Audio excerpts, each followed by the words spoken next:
मैले त नर्भिक अस्पतालमा जीवन र मृत्युको बीचमा छटपटाइरहेकी निशा घिमिरेलाई भेट्दा वास्तवमा मलाई भक्कानु छुट्छ, गला अवरुद्ध हुन्छ। त्यतिखेर उनी हाडछाला मात्रै, अस्थि पञ्जर मात्रै भएको एउटा छटपटाइरहेको रोगीको रूपमा मैले देखेको थिएँ। र अलिकति पुरानो यादमा जाउँ, निशा घिमिरेलाई लाग्यो कि कलाकारिता मात्रै सब थोक होइन, जीवनमा पढ्नु पनि पर्छ, केही गर्नुपर्छ भन्ने संकल्पका साथ उहाँ देहरादून हानिनु हो भारतमा।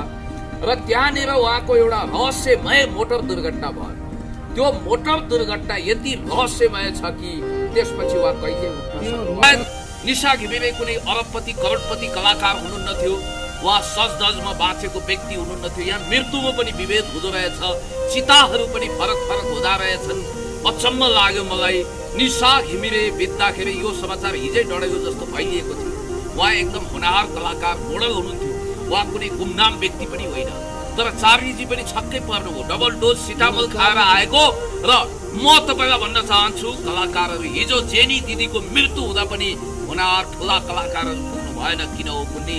र अहिले पनि यहाँ विभेद देख। निशाको भाइ नै भन्न नमिल्ने कलौटे भाइको नाता लगाएर जुसको बट्टा बोकेर भित्र जान्छ, अक्सिजन मास्क थुत्न खोज्छ अनि चिथोर्ने काम गर्छ। उनलाई त्यही मार्न खोजिएको थियो। हिन्दी फिल्ममा देखिएको दुर्लभ सिन जस्तै त्यहाँ भयो। र यो बहुत षड्यन्त्रपूर्ण तरिकाले भयो। सीसीटीभी फुटेज के छ? एआइजी को कमान्ड, पूर्व एआइजी को कमान्डमा रहेको त्यो सुरक्षा चेन तोडेर त्यो अपराधी भित्र कसरी छिर्न सक्यो? हाम्रो कलकलाउँदो ढाइकालाई समाप्त गर्नको लागि, मोडललाई समाप्त गर्न त्यो पुग्यो। तर नेपाल प्रहरी सानातिना घटना, ठुला घटनाको पनि अनुसन्धान रिजल्ट निकाल्न काबिल छ। तर यो घटना यति रहस्यमय भयो कि यसको विषयमा अहिलेसम्म दुधको दुध पानीको पानी छुटिएन। अपराधी कहाँ छ? सीसीटीभीमा उसको फुटेज कैद हुँदा पनि त्यसको बारेमा केही पनि भएन। 50 कोषको नाममा खडा गरिएको छ एउटा कोष, र त्यो कोषमा 15-20 लाख रुपियाँ जम्मा भएको छ। त्यसको हिसाब किताब चाहियो।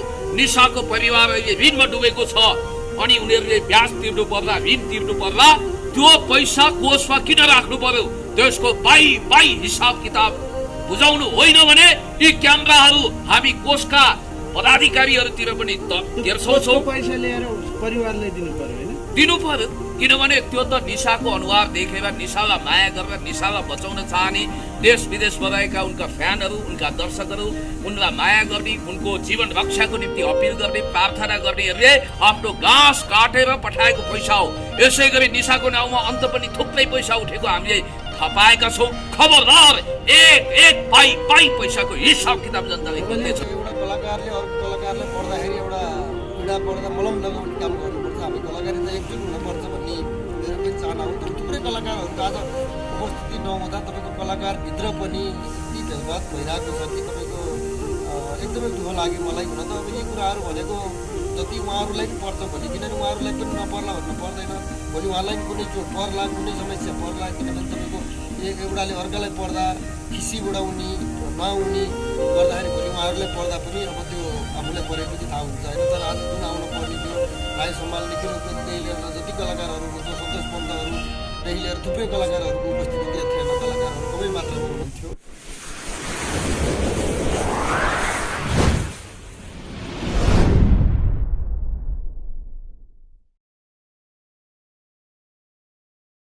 दर्शकबिन नमस्कार। हिजो मात्रै एउटा दुःखद घटना घट्यो। नेपाली सिने जगत, सिनेमा क्षेत्रले एउटा राष्ट्रको गहना निशा घिमिरेलाई गुमाउन पुग्यो। सर्वप्रथम त उहाँलाई हामी हार्दिक श्रद्धाञ्जली दिन चाहन्छौँ। र आज यही विषयमा कुराकानी गर्नको निम्ति हामीसँग जोडिनु भएको छ दुईजना आफैमा असल व्यक्तित्व हुनुहुन्छ, पुण्य सर र चार्ली। यहाँहरू दुवैजनालाई सम्पूर्ण मिडियामा स्वागत छ। एकदमै धन्यवाद, धेरै धेरै धन्यवाद। Thank you so much. के छ, आराम हुनुहुन्छ? हजुर, हामी त आराम छौँ, तर देशमा होनहार कलाकारहरू एकपछि अर्को गरी बित्दै जानुभएको छ। पछिल्लो समय हिजो मात्रै निशा घिमिरेज्यूलाई हामीले हार्दिक श्रद्धाञ्जली भनेका छौँ र आज उहाँको पार्थिव शरीरको अन्त्येष्टि पनि भएको छ। यस्तै छ हालचाल। तपाईँ त हिजो नर्भिक हस्पिटल पनि पुग्नु भएको थियो, सामाजिक सञ्जालमा हामीले पाइरहेको थियौँ। त्यहाँको माहौल बताइदिनु न सर। करिब रातको 8:30 बजेको थियो। एकजना पत्रकार मित्रले फोन गरेर अशुभ समाचार यो कागले का गर्दा कहिलेकाहीँ एक बिहानै अशुभ समाचार ल्याउँछ भने जस्तै त्यो फोनले एउटा अशुभ समाचार दियो। पत्रकार भाइले भन्नुभयो निशा घिमिरे दिदी अब यो धरतीमा रहनु भएन नि पुण्यदायी भन्नुभयो।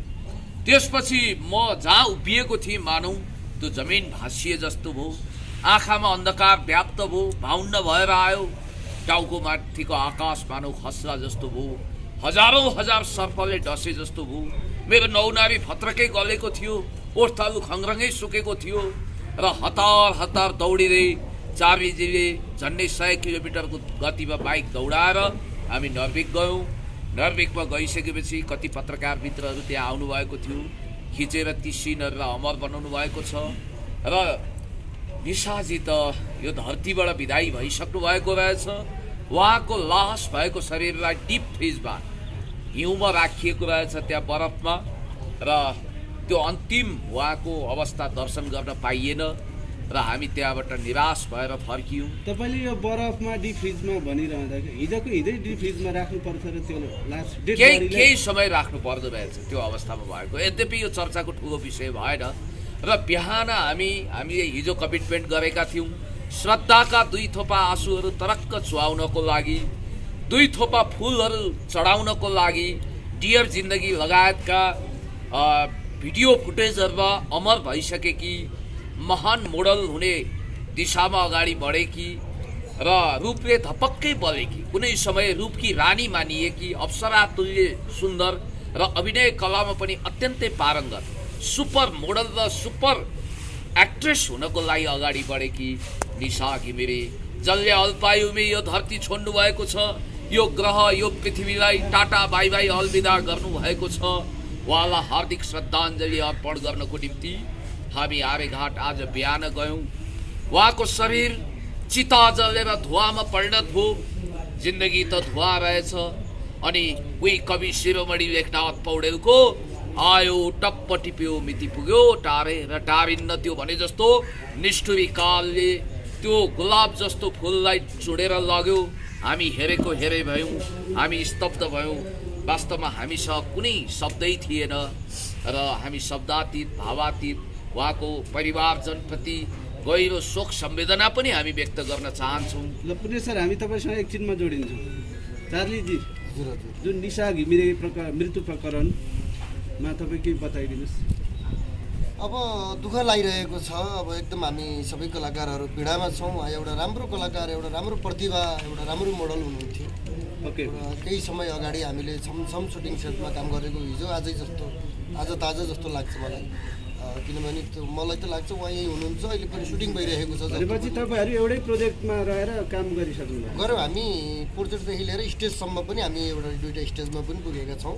त्यतिखेर उहाँ कस्तो चरित्रको नारी, एउटा महिला एक्टर हुनुहुन्थ्यो? उहाँ त एउटा राम्रो इमान्दार हुनुहुन्थ्यो। तपाईँको एउटा दर्शकले पनि लोकप्रिय हुनुहुन्थ्यो, एउटा मन पराउनु भएको थियो। राम्रो एउटा डान्स गर्नुहुन्थ्यो, डान्स पनि राम्रो थियो, अभिनय पनि राम्रो थियो। एउटा मिलनसार भलात्मी व्यक्तित्व हुनुहुन्थ्यो उहाँ। एउटा राम्रो बहिनी हुनुहुन्थ्यो। त्यो भएको भएर पनि लाग्छ कहिलेकाहीँ त अब राम्रो मान्छे त भगवान्ले पनि यो धरतीमा छिटो लैजाने रहेछ। अब यसमा मलाई के भन्नु छ भने एउटा कलाकार एउटा मर्दाखेरि होइन, एउटा सिङ्गो नेपाली समाजै रोएको छ। पक्कै पनि उहाँको मृत्युले हामीलाई पनि चिन्ता दियो र हामी पनि आज बिहान श्रद्धाञ्जली दिनको निम्ति पशुपति आर्यघाटमा पुगेका थियौँ। तर एउटा राष्ट्रको कलाकार मर्दाखेरि के त्यहाँ राष्ट्रको सेलिब्रेटीहरूको उपस्थिति देखिएन नि, यसलाई कसरी निहाल्नुहुन्छ? अस्ति भर्खरै बितेर जानुभएका आदरणीय दाजु जेबी टुरेको एउटा गीतको पङ्क्ति म सुनाउँछु। मृत्यु पनि मान्छे पछि फरक हुँदो रहेछ भने जस्तो मृत्यु तपाईँको पाक जस्तो हलुको पनि हुनसक्छ, पहाड जस्तो गरौँ पनि हुनसक्छ। निशा घिमिरेको मृत्यु पहाड जस्तै गरौँ थियो र म यो सन्दर्भमा के भन्छु भने जिन्दगी भौतिक शरीर त आगो लागेर खरानी भएर नष्ट भएर जान्छ, तर उहाँका यादहरू, उहाँका स्मृतिका पदचापहरू उहाँ म्युजिक भिडियोमा बाँचिरहनु भएको छ। तस्बिरहरू त ब्ल्याक एन्ड व्हाइट श्याम श्वेत भए होलान्, तस्बिरमा माला झुन्डियो होला। निशा घिमिरे मर्नु भएको छैन। उहाँका यादहरू युग युगसम्म बाँचिरहनेछन् र निशा घिमिरेलाई हामी एउटा इमान्दार, शिक्षित र असाध्यै मेधावी र सहनशीला, सुशीला भविष्यमा केही गर्न सक्ने हजार रहर र सपनाहरू लिएर अगाडि बढेकी एक मोडलको रूपमा सम्झिन सक्छौँ। के गर्नु, अल्पायुमै यो धरती छोड्नु पर्यो, उहाँले यो ग्रहलाई अलविदा टाटा बाई बाई गर्नु पर्यो। उनले एउटा लामो निन्द्रा सुतिन्, अब कहिले बिउजिने छैनन् र उनले दम तोडिन्। हिजो अन्तिम पटक उनले सास फेरेकी रहेछन् र यो धरतीबाट विदाई भएकी छिन्। म त भौतिकवादी हुँ, I just believe in dialectic materialism as well Marxism. तर यदि पुनर्जन्म हुन्छ भने निशा बहिनी, तपाईँ फेरि कलाकार भएर यही धरतीमा यही माटोमा जन्मिनुहोस् र तपाईँका अधुरा अतृप्त सपनाहरू पुरा गर्नुहोस्, सुपर मोडल हुनुहोस्, महान कलाकार हुनुहोस्। र मलाई यो मेसोमा अर्को कुरो के भन्न मन लागेको छ भने व्हाइट फ्लोज डोनको लेखक नोबेल पुरस्कार विजेता मिखाइल सोलोखोभको एउटा अभिशप्त जुन दोन कथाको बुवा आमा हुनुहुन्छ, आफ्नो अल्पायुमै गुमाएको सन्तान सम्झिएर जिन्दगीभरि तडपिन्छन्, रुन्छन्, छाती पिट्छन्। कस्तो भयो होला खुकुरीको चोट, अचानकलाई थाहा हुन्छ। र एउटा याद गर्नु होला तपाईँले एउटा कुरो, निशा घिमिरेको मृत्यु चाहन्छु नै होइन। म तपाईँलाई एकदिन रोक्न चाहे, जुन निशा घिमिरे 3-4 वर्ष अगाडि आफ्नो कलाकारिता र अध्ययनलाई सँगसँगै ग्रोथ गर्नको निम्ति जुन विदेश इन्डिया जानुभएको थियो, तर यहाँ सामाजिक सञ्जालका टिप्पणीहरू लिँदाखेरि उहाँ चाहिँ त्यो इमर्जेन्सी दुर्घटनामा, अचानक दुर्घटनामा नपरेर षड्यन्त्रमूलक दुर्घटनामा पारियो भन्ने तर्कहरू पनि छ। यो विषयलाई कसरी लिनुभएको? यो बहुतै रहस्यमय, गम्भीर र खतरनाक विषय हो। म तपाईँलाई होसियारीपूर्वक के भन्न चाहन्छु भने निशा घिमिरे जसलाई मैले वास्तवमा हाड छाला कङ्काल मात्रै रहेको अवस्थामा भेटेँ, रूपले धपक्कै बलेको बेला स्वर्गको अप्सरा जस्तो सौन्दर्य र रूप लिएर सुपर मोडलको दिशामा अगाडि बढिरहेको बेला मैले कहिले पनि भेटिनँ, किनभने म कलाकार थिइनँ। मैले त नर्भिक अस्पतालमा जीवन र मृत्युको बिचमा छटपटाइरहेकी निशा घिमिरेलाई भेट्दा वास्तवमा मलाई भक्कानु छुट्छ, गला अवरुद्ध हुन्छ। त्यतिखेर उनी हाड छाला मात्रै, अस्थि पञ्जर मात्रै भएको एउटा छटपटाइरहेको रोगीको रूपमा मैले देखेको थिएँ। र अलिकति पुरानो यादमा जाउँ, निशा घिमिरेलाई लाग्यो कि कलाकारिता मात्रै सब थोक होइन, जीवनमा पढ्नु पनि पर्छ, केही गर्नुपर्छ भन्ने सङ्कल्पका साथ उहाँ देहरादून हानिनु हो भारतमा। र त्यहाँनिर उहाँको एउटा रहस्यमय मोटर दुर्घटना भयो। त्यो मोटर दुर्घटना यति रहस्यमय छ कि त्यसपछि उहाँ कहिले उठ्न सक्नु भएन। मोटरमा चाहिँ जो चढ्नु भएको थियो अरु चाहिँ सकुशल, निशा मात्रै घाइते भयो भन्ने पनि समाचार आयो। गम्भीर घाइते उहाँ मात्रै कसरी हुनुभयो? र भारतीय भूमिमा यो घटना घटेको छ, खबरदार पुण्य गौतम आवश्यक पर्छ भने मेरो त आक्रोशको ज्वालामुखी पनि विस्फोट हुन्छ। म देहरादून गएर भने पनि, भारतै गएर भने पनि, यहाँबाट भने पनि त्यो घटनाको सत्य तथ्य दुधको दुध पानीको पानी छुट्याउनेछु, साङ्गो पाङ्गो अध्ययन गर्नेछु। र यहाँलाई म भनौँ, त्यो षड्यन्त्रको सिलसिला त्यतिमै समाप्त हुँदैन। हाम्रा तपाईँहरूकै क्यामेरा मध्ये कतिपय साथीभाइहरूले निशा घिमिरेजीको पछिल्लो समय, पछिल्लो भाइ बनेर नर्भिक हस्पिटल, म भन्दैछु त्यो घटना, पछिल्लो घटनाको विषयमा जब तपाईँहरूको अमर क्यामेराले खिचेर फुटेजहरू बाहिर ल्याइदियो, त्यसपछि करुणाका आँसुहरू देश विदेशबाट बगे र देश विदेशबाट सहयोगको ओहिरो लाग्यो। त्यो बेलासम्म बुवा आमाले घिटी घिटी गरेर ऋणपान गरेर आफ्नो धन जग्गा सग्गा बेचेर उहाँको उपचार गरेको कुनै अरबपतिको छोरी उहाँ हुनुहुन्न थियो र उपचार गर्दा गर्दै पैसा बितिसकेको थियो। पछि पहुँच पुगेन, टिनको झुपडी भित्र हो मृत्युसँग लडिरहनु भयो। जीवन र मृत्युको बीचमा सङ्घर्ष गरिरहेकी एकजना होनहार कलाकार छटपटाइरहनु भएको थियो। सोसियल मिडिया कर्मी साथीहरूले बहुत राम्रो गर्नुभयो, कर्पोरेट मिडियाले उनलाई चिन्न अस्वीकार गर्यो र तपाईँहरूले गएर खिचिदिनु भयो त्यो तस्बिर, त्यो भिडियो आइसकेपछि देश विदेशबाट सहयोगको ओहिरो लाग्यो। कलाकार सङ्घले पनि तदारुकता देखायो। त्यतिन्जेलसम्म निन्द्रा सुतेको कलाकार सङ्घ बल्ल कुम्भकर्ण निन्द्रा सुतेको कलाकार सङ्घ हाई गर्दै बिउज्यो। र त्यसपछि याद गर्नुहोला, निशा घिमिरेको नेपालको उत्कृष्ट मध्ये एक नर्भिक हस्पिटलमा उपचार भयो। त्यहाँ नेपालकै उत्कृष्ट डाक्टरहरू हुनुहुन्छ, कुनै उपचारमा कमी भएन, तर अत्यन्तै अबेला भइसकेको थियो। It's too late. र एउटा कुरा म तपाईँलाई भन्न चाहन्छु, त्यो दुष्ट को हो, त्यो अपराधी को हो? कालो कलौटे। निशा त वास्तवमा गोरी हुनुहुन्थ्यो। मैले छालाको कलर अनुसार कालो वा गोरोलाई उत्कृष्ट ठहराउन वा निकृष्ट ठहराउन खोजेको होइन। तर मैले भन्न खोजेको चाहिँ त्यो निशाको भाइ नै भन्न नमिल्ने कलौटे भाइको नाता लगाएर जुसको बट्टा बोकेर भित्र जान्छ, अक्सिजन मास्क थुत्न खोज्छ अनि चिथोर्ने काम गर्छ। उनलाई त्यही मार्न खोजिएको थियो। हिन्दी फिल्ममा देखिएको दुर्लभ सिन जस्तै त्यहाँ भयो र यो बहुत षड्यन्त्रपूर्ण तरिकाले भयो। सीसीटीभी फुटेज के छ? एआइजी को कमान्ड, पूर्व एआइजी को कमान्डमा रहेको त्यो सुरक्षा चेन तोडेर त्यो अपराधी भित्र कसरी छिर्न सक्यो? हाम्रो कलकलाउँदो नायिकालाई समाप्त गर्नको लागि, मोडललाई समाप्त गर्न त्यो पुग्यो। तर नेपाल प्रहरी सानातिना घटना ठुला घटनाको पनि अनुसन्धान रिजल्ट निकाल्न काबिल छ। तर यो घटना यति रहस्यमय भयो कि यसको विषयमा अहिलेसम्म दुधको दुध पानीको पानी छुटिएन। अपराधी कहाँ छ? सीसीटीभीमा उसको फुटेज कैद हुँदा पनि त्यसको बारेमा केही पनि भएन।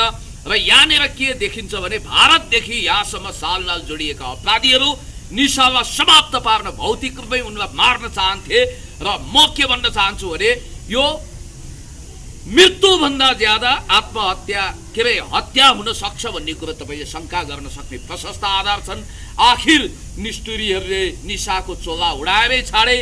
दुईचोटि त मृत्युले हामीलाई मिसकल गर्यो, झुटो खबर फैलियो।